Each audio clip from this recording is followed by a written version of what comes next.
Jamaah, oh jamaah, alhamdulillah. Alhamdulillahirrahmanirrahim, kembali lagi di Islami Tinda, masih di tema kita pagi hari ini yang luar biasa. Ternyata ucapan-ucapan ini bisa menghambat rezeki kita loh. Nah apalagi berikutnya, sebelumnya kita lihat lagi sebuah video tayangan dulu ya. Tentang apa kali ini? Kali ini tentang tetap bekerja walau memakai selang oksigen. Ini Masya Allah, ini di tayangannya. Masya Allah ya, ini bicara masalah tentang tanggung jawab untuk para laki-laki ya Ustadz Afif ya. Pakai selang. Mau pakai selang pun tetap kerja, mau lagi sakit pun tetap kerja. Buat siapa? Buat buah hati yang ada di rumah, ini Masya Allah luar biasa. Nah sekarang kita lanjut nih, yang namanya manusia ya pasti ada pasang surutnya. Ada sehatnya, ada sakitnya, dan bahkan banyak juga di antara kita ini, mungkin buat ibu-ibu yang di studio, yang di rumah, sering banget mengalami yang namanya sakit. Entah sakit dengkulnya, sakit pinggangnya Bu ya. Mau duduk susah, kelamaan duduk gak enak, ini macam-macam. Terus dia ngeluh, ya ini yang gak boleh. Yang bisa menghambat rezeki kita. Apa sih keluhannya biasanya? Kenapa sih ya Allah kok engkau beri aku sakit? Nggak yang lain aja katanya. Nah ini Masya Allah luar biasa. Seharusnya mungkin kita ganti dengan ucapan apa nih Ustadz Afif? Mau izin penjelasannya? Tepuk tangan buat Ustadz Afif. Bismillah, walhamdulillah. Ya Allah, kenapa engkau beri aku sakit? Kenapa enggak yang bandelan aja sih yang dikasih sakit? Saya, ya, kenapa enggak si fulan aja sih? Kok saya begini? Saya kan taat. Itulah manusia. Hadirin dirahmati Allah Subhanahu wa taala. Ma min muslim. Tidaklah seorang muslim asaba min musibatin yang mendapatkan sebuah musibah. Boleh jadi sakit, ujian dan lain sebagainya. Hatta syauka yashukuhu, sampai duri yang menusuk tuh ya, sampai sekedar duri yang menusuk kakinya, dia merasakan rasa sakit, maka illa kafarallahu dzunubah, kecuali Allah akan menghapus dosanya. Jadi saat kita diberi sakit, sesungguhnya kita lagi disayang oleh Allah Subhanahu wa taala. Jadi jangan ada istilah bahasa, ya kenapa ya aku sakit, jangan. Tapi Allah lagi sayang. Melalui sakit ini Allah mengampuni dosa saya. Bukankah yang tidak pernah sakit itu Fir'aun? Ibu-ibu tahu? Tahu? Bahwa Fir'aun gak pernah sakit. Jadi pemirsa, ibu-ibu, bapak-bapak yang gak pernah sakit berarti sehat. Ya Allah, Fir'aun. Untuk Fir'aun maju. Main Fir'aun aja. soalnya saya kan jarang sakit. Masa aku Fir'aun? Main Fir'aun aja ya. Jadi kalau kita lihat orang itu maksiat tapi diberi sehat, sementara kita ibadah dikasih sakit, jangan-jangan. Dan memang sudah barang tentu. Ini adalah penghapusan, cara Allah menghapus dosa kita. Karena mungkin kita lalai istighfar, kita lalai bertobat, kita lalai kembali kepada Allah. Sibuk bekerja, dikasih sakit. Saat dikasih sakit itu, pertama, boleh jadi disuruh istirahat ya. Boleh jadi itu adalah bentuk bagaimana kita calling down kembali sebagai manusia. Bahwa Anda punya keterbatasan tubuh, Anda punya jatah tubuh yang tidak boleh diporsir. Dan sakit itu bentuk sayangnya Allah kepada kita. Hadirin dirahmati Allah, yang penting menyikapi rasa sakit itu. Jangan sampai mengeluh. Saya tadi katakan bahwa berapa banyak orang mengeluh ketika udah di UGD. Tapi kemudian ketika diberi rezeki oleh Allah, jalan-jalan lupa kepada Allah Subhanahu wa taala. Percayalah, rasa sakit itu membuat kita kembali kepada Allah Subhanahu wa taala. Ada sebuah riwayat di mana Nabi Muhammad pun bukan sekedar merasa sakit, bahkan di dalam peperangannya kalah, yaitu dalam perang Uhud. Ketika perang Uhud, gigi geraham beliau patah. Kalau bahasa kita sederhananya anak kecil yang selalu dibumbui oleh jagoan-jagoan. Oh, Nabi Muhammad harusnya menang.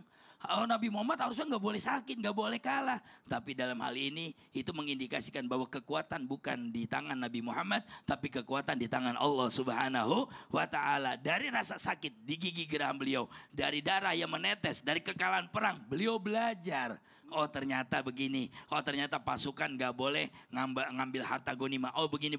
Berarti kalau misalnya Mas Fadli diberi sakit, oh kembali nggak boleh. Touring kejauhan termasuk angin. Oh Nggak gitu. boleh begitu. Oh Nggak- touring kejauhan nggak boleh, masuk angin tadi kerokin. Iya, jadi Iya, rasa iya. sakit itu adalah bentuk bagaimana Allah mengembalikan kita Masya untuk Allah. kita introspeksi. Oh kenapa saya sakit gitu. Ah. Bukan mengeluh. Ya kenapa ya saya sakit? Kenapa nggak dia? Nah Iya. sebaliknya Allah lagi sayang, Allah lagi mencoba kita dan menghapus dosa kita. Masya Insya Allah. Allah. Makasih banyak Ustadz Afif. Tepuk tangan buat Ustadz Afif. Semua butuh hak, ada haknya masing-masing, termasuk tubuh. Ada haknya, itu apa, istirahat. Nggak boleh terlalu capek juga, kerja terus ya Bapak ya. Ini Masya Allah luar biasa. Oke sekarang kita lanjut lagi, kita panggil lagi Ustadz Syam izin Ustadz Syam. Nah ini ada satu kata-kata ini yang bahaya banget kalau sampai diucapkan. Bukan hanya mempersempit rezeki. Tapi bisa langsung bikin orang itu jatuh miskin. Nauzubillah. Nauzubillah min Bisa dzalik. juga jatuh ke neraka. Bisa jadi. Bisa. Apa sih kata-katanya? Kata-katanya ini adalah ini semua karena kerja kerasku. Oh, sombong. Jadi posisinya dia lagi ada rezeki. Wah, kaya dia. Oh, kaya. Dia udah bilang, ini semua gara-gara kerja keras aku. Wah, ini Masya Allah luar biasa. Nauzubillah min dzalik. Nah, tapi kan yang namanya manusia ini kan wajib berusaha, ya kan? Semakin dia banyak ikhtiar, semakin dia kerja keras, pasti kan insya Allah kan rezekinya juga semakin banyak. Nah, apa kata-kata yang pantas diucapkan nih Ustaz Syam nih? Mohon izin. Silakan Ustaz Syam, tepuk tangan buat Ustaz Syam. Terima kasih Bang Fadli, Tape Guru Ustaz Maulana, Ustaz Afif, para alim ulama yang dimuliakan Allah Subhanahu wa taala. Korun, tobatlah kepada Allah. Korun, salatlah. Korun, kembalilah kepada Allah. Kamu tuh kaya karena Allah Subhanahu wa taala mengizinkanmu. Apa jawaban Korun? Qala innama utituhu ala ilmin indi. Enak aja, ini saya kaya karena saya punya ilmu. Enak aja, saya nih kaya karena saya kerja keras. Orang tidur, saya kerja. Orang tidak belajar, saya belajar. Orang lagi santai-santai, saya bekerja keras. Makanya saya kaya raya. Padahal dikatakan tidak mungkinlah seorang itu dapat rezeki kecuali Allah mengizinkannya. Ma asaba min musibatin illa biiznillah. Tidak ada sebuah kejadian menimpa seseorang kecuali atas izin Allah. Jadi segala yang terjadi pada diri kita semua atas kehendak Allah Subhanahu wa taala. Maka jangan sampai kita seperti Qarun ditenggelamkan di dunia, ditenggelamkan lagi di akhiratnya Allah Subhanahu wa taala. Sehingga apa yang paling pantas diucapkan oleh seorang yang beriman ketika dapat rezeki dari Allah, katakanlah ini semua adalah amanah dari Allah. Kalau saya berhasil menjalankannya akan menjadi kebaikan bagi saya. Ibu-ibu sekalian, ini subuh hari mesti ada tadi yang mengamalkan rakaatani qabla al-fajr, ada yang mengamalkan 2 rakaat sebelum subuh. Subhanallah, itu khairum, lebih baik daripada dunia dan seisinya. Subhanallah, kata ulama, dunia yang seperti apa sih yang lebih baik ini? Ternyata yang disebutkan 2 rakaat sebelum subuh yang lebih baik dari dunia dan seisinya adalah yang lebih baik daripada dunia yang tidak dipakai untuk akhirat.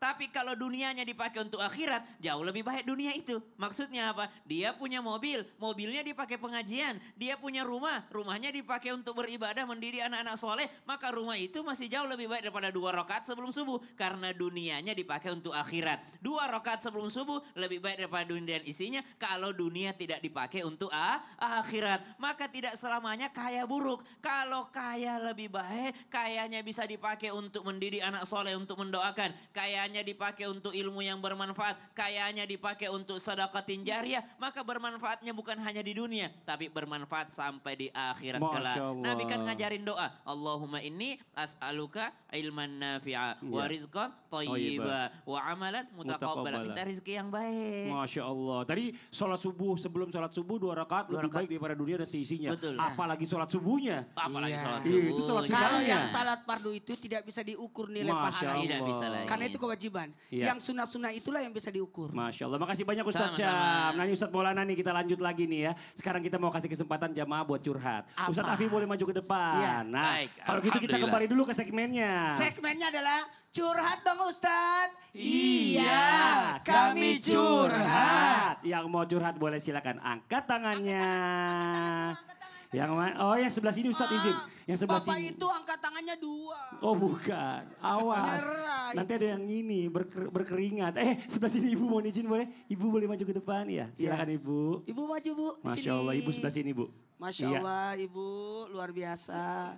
Geser lagi Bu. Sabar Iya. rataan datang ke sini dari jam berapa? Pagi, malam Pak. Malam. Malam. Ibu pakai mic silakan perkenalkan dirinya.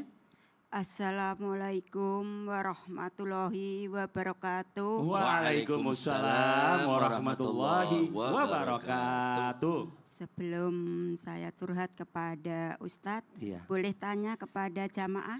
Boleh. Oke, terima Boleh. kasih. Iya. Nah jamaah tanya. Jamaah, oh jamaah, Alhamdulillah. Itu di nanya. mana kita? Di mana kita? Di Trans TV. Iya. Nah, tapi sebelum Ibu nanya, Nah, tanya dulu tanya namanya. dulu Ibu namanya siapa ya? Lupa Silakan, nge, Ibu. ya. Nama saya Sri Suwarti dari Majelis Raudatul Zaini Yo. Nagara ASS Banjarmasin. Tepuk tangan buat Ibu Sri. Oke, Ibu Sri mau curhat apa Ibu Sri? Oke. Silakan. Begini Ustadz Maulana, Iya. ini begini. Ada kawan yang tanya sama saya seprofesi. Oh, Tuh, profesinya apa profesinya apa? Ibu? pekerja di pendidikan. Oh guru. Oh, Iya. Wah ya. tepuk tangan dulu guru. Masya Allah. Terus nanya apa Ibu Sri? Ini suaminya itu juga kerja, tapi di swasta, di perusahaan. Di perusahaan. Tanya kepada saya curhat. Hmm. Begini Bu, gimana? Suami saya kan bekerja, istri juga bekerja. Gaji istri itu lebih besar dari suami. Wih, Nggih. mantap. Terus? Jadi tanya gimana supaya suami ini sering tidak memberikan gaji itu penuh. Oh, Begini oke. maksudnya, nggak penuh. Begini, loh, istri saya kan kerja juga, Oh. makanya uang itu nggak semuanya saya berikan. Gimana itu solusinya dan hukumnya Pak Ustadz? Minta Oke, penjelasan. Terima ya. kasih. Tepuk tangan dulu. Assalamualaikum warahmatullahi Waalaikumsalam wabarakatuh. warahmatullahi wabarakatuh. Ustadz Afif dijawab dulu silakan. Baik, ini masalah rezeki. Masalah rezeki ini bila sudah berpasangan tentu milikku milikmu, milikmu milikku. Semestinya begitu. Karena memang tidak ada dusta di antara kita. Tapi bahwa suaminya memberikan setengah nanti kita lihat dulu persoalannya. Kita dudukkan dulu persoalannya. Apakah memang karena kebutuhan suaminya yang tidak diketahui istri ketika di luar. Mungkin rapat, mungkin juga perjalanan dan lain sebagainya yang membutuhkan biaya. Makanya suami harus terbuka sama istri. Adapun pendapatan istri, karena istri tidak punya beban di dalam nafkah keluarga, maka itu adalah milik sang istri. Nah istri ini harus baik kepada suami, saling membantu. Kalau suami kurang dibantu, jangan istrinya mau enaknya saja ngambil Iya. seluruhnya, suaminya nyetor juga sama Dan dia. suaminya juga jangan mengandalkan istrinya juga, mentang-mentang istri gajinya gede Ustadz Maulana ya. Karin, ini harus dicamkan ini. Buat semuanya yang dalam hal ini istri menikah, dua-duanya harus diingetin. Saya ulangi, dua-duanya harus diingatkan. Buat laki-laki, ketahuilah sekecil apapun pendapatan suami dibanding istri, itu yang terberkah. Itu yang paling berkah. Iya. Tapi bagaimanapun istri besarnya pendapatannya daripada suami, maaf, suami lebih berkah pendapatannya daripada istri. Oh gitu, kenapa Ustadz? Karena suami berkewajiban. Wajib. Wajib. Kalau istri sunnah. Oh. Yang mana besar? Wajib apa Wajib sunnah? dong, wajib. Jadi jangan pernah minder kalau pendapatan suami lebih kecil. Dan jangan juga sombong. Seorang istri lebih besar pendapatannya. Karena sebesar apapun tetap sunnah hukumnya. Dan mohon maaf. Keberkahan itu ada pada yang wajib. Masya Allah. Dan yang suaminya wajib. itu wajib juga memberikan nafkah kepada Dan maaf istrinya. ini harus diingetin kepada wanita-wanita yang gajinya lebih tinggi.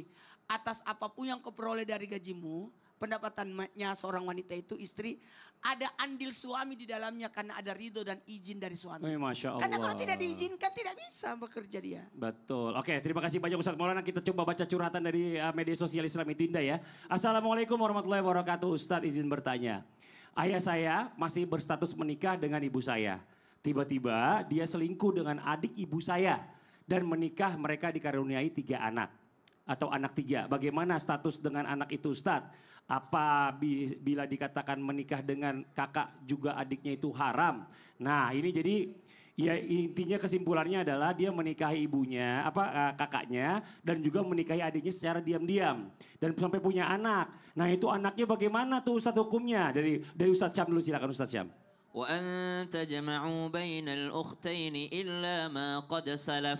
Tidak boleh menyatukan 2 saudari perempuan. Kalau udah nikah sama kakaknya tidak boleh langsung menikahi adiknya. Kecuali yang satunya sudah berlalu. Nah ini kan berarti disama-samakan nih berdua karena selingkuh, subhanallah. Bagaimana status anaknya? Tetap dia anak. Anak tidak ada dosanya, anak itu tetap suci dari dosa. Tapi status pernikahannya tidak diakui, maka haramlah pernikahannya. Anaknya tidak haram, dia tetap manusia, dia tetap anak, dia tetap punya haknya. Walaupun nasabnya nanti jadi pertentangan. Nauzubillah. Silakan Ustadz Maulana ditambahkan. Haram. Dan pernikahannya tidak sah apabila menikahi atau memadu 2 orang wanita bersaudara. Karena kenapa? Ipar adalah maut. Ipar adalah maut. Ipar adalah maut. Ipar adalah maut, apalagi kau nikahi. Racun itu kematian. Jadi jawabannya tidak boleh. Masya Allah. Terima kasih banyak guru-guru kita. Demikianlah perjumpaan kita hari ini. Semoga bermanfaat. Dan sekali lagi mohon maaf atas segala kekurangan. Wallahu muwaffiq ila aqwamit thoriq. Wassalamualaikum warahmatullahi wabarakatuh. Waalaikumsalam warahmatullahi wabarakatuh. Astaghfirullah. Rabbal baraya.